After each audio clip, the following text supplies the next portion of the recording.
श्री शिवाय नमस्तुभ्यम। देखिए, आप सभी जानते हैं कि 29 जून को इस महीने की विशेष एकादशी का पर्व पड़ रहा है। ये एकादशी अपने आप में महत्वपूर्ण इसलिए हो जाती है क्योंकि ये सावन के पहले पड़ने वाली आखिरी एकादशी है।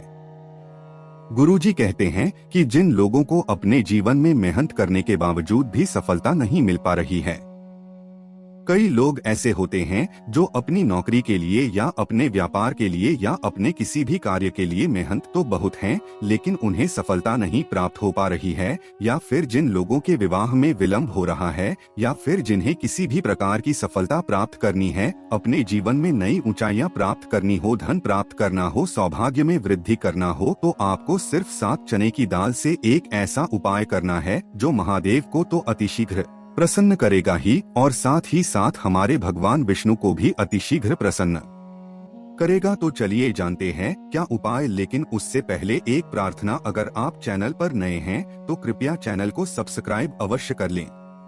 देखिए, गुरुजी कहते हैं कि ऐसे बहुत से लोग होते हैं जो पर्याप्त मेहनत करते हैं, मेहनत में कोई कसर नहीं छोड़ते हैं, लेकिन उन्हें अपने जीवन में मेहनत का फल नहीं मिल पाता है।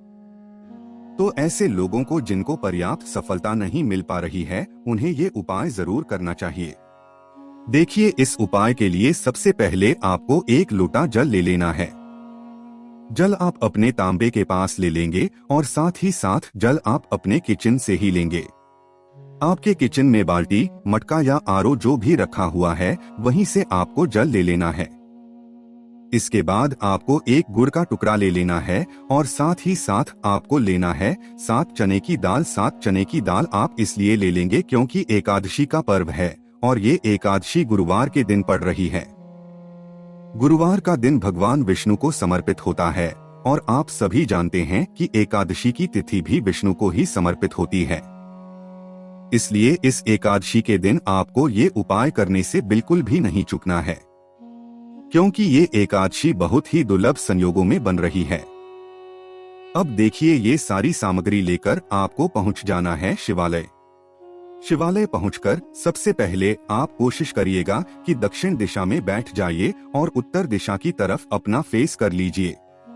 लेकिन अगर शिवालय में भीड़ है तो पूज्य गुरुजी कहते हैं फिर ऐसी स्थिति में आप किसी भी दिशा में बैठकर शिवलिंग की पूजा प्रार्थना कर सकते। देखिए, सबसे पहले आप जो 1 लोटा जल और 1 गुड़ का टुकड़ा लेकर आए हैं, उसमें से गुड़ का टुकड़ा आपको इस 1 लोटे जल में मिला लेना है। अब ये आपका गुड़ मिश्रित जल तैयार हो गया है। फिर इसके बाद आप जो 7 चने की दाल लेकर आए हैं, उनको थोड़ा सा गीला कर लीजिए।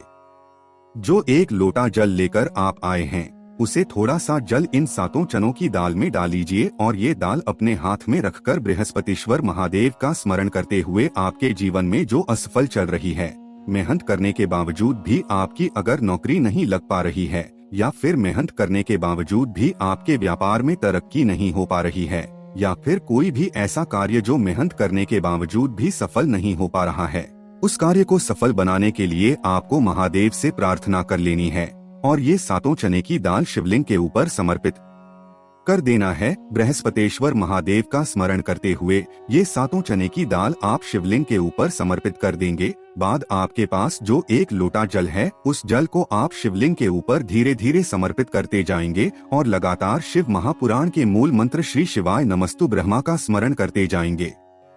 गुरुजी ने कहा कि जल आपको इतने धीरे समर्पित करना है कि जल समर्पित करते करते आप कम से कम 11 बार श्री शिवाय नमस्ते ब्रह्मा मंत्र का जाप जरूर कर लें।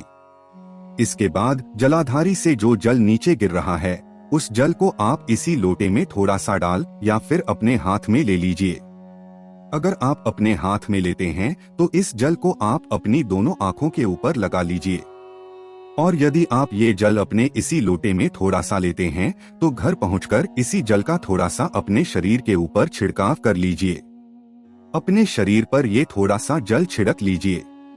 गुरुजी कहते हैं जब भी हम गुरुवार के दिन पड़ने वाली एकादशी के दिन इस विशेष उपाय को करते हैं तो हमें हर कार्य में सफलता मिलना प्रारंभ हो जाती है।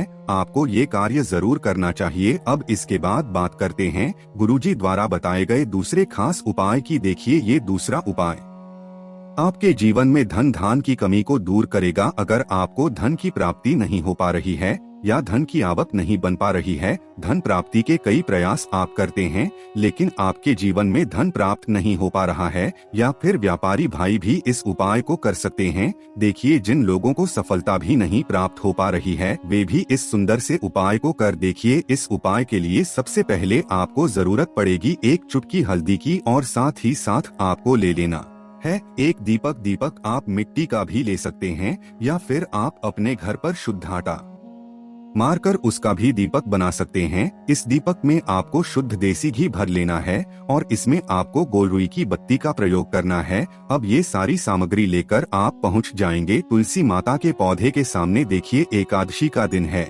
और इस दिन आप किसी भी वृक्ष, किसी भी पौधे की कोई पत्ती या कोई भी डंठल तोड़ते नहीं हैं, और साथ ही साथ तुलसी माता के पौधे को आप स्पर्श भी नहीं करते हैं। इसलिए एकादशी के दिन आपको तुलसी के पौधों को स्पर्श नहीं करना है। सिर्फ तुलसी के पौधे के नीचे आपको ये दीपक प्रज्वलित करना है। देखिए, ये दीपक लेकर सबसे पहले आप तुलसी माता के पौधे के नीचे रख दीजिए और इसमें थोड़ी सी ये हल्दी जो आप लेकर आए हैं वो हल्दी इसमें डाल दीजिए और नमो भगवते वासुदेवाय इसका स्मरण करते हुए, देखिए एकादशी का दिन है, गुरुवार का दिन है, और गुरुवार का दिन होने के कारण भगवान विष्णु के नाम से हम लोग ये दीपक प्रज्वलित कर रहे हैं। इसलिए आपको गोल रुई की बत्ती का इसमें प्रयोग करना है और आपको ये बत्ती प्रयोग करते समय भगवान विष्णु के बहुत ही प्रिय मंत्र नमो भगवते वासुदेवाय इस मंत्र का जाप करते हुए आपको ये दीपक प्रज्वलित कर देना है। फिर उसके बाद तुलसी माता के पौधे के नीचे की जो मिट्टी है उसको आप थोड़ा सा ले लीजिए, थोड़ा सा, एक चुटकी या उससे भी कम मिट्टी आप ले लीजिए। लेकिन आप ध्यान रखेंगे कि आप तुलसी के पौधे को स्पर्श नहीं करेंगे। थोड़ी सी मिट्टी ले लीजिए। मिट्टी लेने के बाद ये मिट्टी आपको थोड़ी सी पिसी हुई हल्दी में मिला लेनी है। थोड़ा सा जल डाल के आप पिसी हुई हल्दी में ये थोड़ी सी मिट्टी मिला लीजिए। अब ये एक लेप की तरह तैयार हो गई। अब इस लेप से आपको अपने घर के 2-3 स्थानों पर स्वास्तिक बनाना है। ये स्वास्तिक जो आप बनाएंगे यही घर से धन धान्य की समस्या को समाप्त करेंगे। आपके घर में जो दरिद्रता या जो दुर्भाग्य बना हुआ है उसको समाप्त करेंगे। आपके घर में धन प्राप्ति के नए नए मार्ग खुलेंगे, जिससे आपको सुख, समृद्धि और वैभव की प्राप्ति होगी। इसलिए आपको अपने घर के 2-3 स्थानों पर इस स्वास्तिक का निर्माण करना है। सबसे पहले आप जान लीजिए कि आपको अपने दाहिने हाथ यानी राइट हैंड की तर्जनी उंगली से स्वास्तिक का निर्माण करना है। अगर आप तर्जनी उंगली के बारे में नहीं जान तो सामने आपको पूरे हाथ की उंगलियां दिखाई जा रही हैं। इनमें से जो पहली उंगली होती है ये तर्जनी उंगली कहलाती है, और इसी से आपको अपने घर के मुख्य द्वार पर जो आपका मेन गेट होता है उसके ऊपर आप चाहें तो स्वास्तिक बना लें, और या फिर आप अपने घर पर जो तिजोरी रखे हुए हैं जहां पर आप अपना धन रखते हैं वहां पर स्वास्तिक बना लीजिए। या फिर अगर आप व्यापारी हैं तो जहां पर आप अपने व्यापार का पैसा रखते हैं वहां पर भी स्वास्तिक का निर्माण कर सकते हैं। इन 3 जगहों में आप किसी भी जगह पर स्वास्तिक का निर्माण कर सकते हैं। देखिए, स्वास्तिक का निर्माण करते हुए आप ध्यान रखेंगे कि आप लगातार ओम नमो भगवते वासुदेवाय भगवान विष्णु के इस अत्यधिक प्रिय मंत्र का आप लगातार स्मरण करते रहेंगे। साथ ही साथ आप एक बात का और ध्यान रखिएगा कि आप जब सुबह स्नान करें तो स्नान वाले जल में आप एक चुटकी हल्दी जरूर डाल लें। यदि आप शाम को स्नान कर रहे हैं तो उस समय भी एक चुटकी हल्दी आप अपने स्नान वाले जल में डाल सकते हैं। तो दोस्तों, ये थे पूज्य गुरु जी द्वारा बताए गए 2 बहुत ही खास उपाय।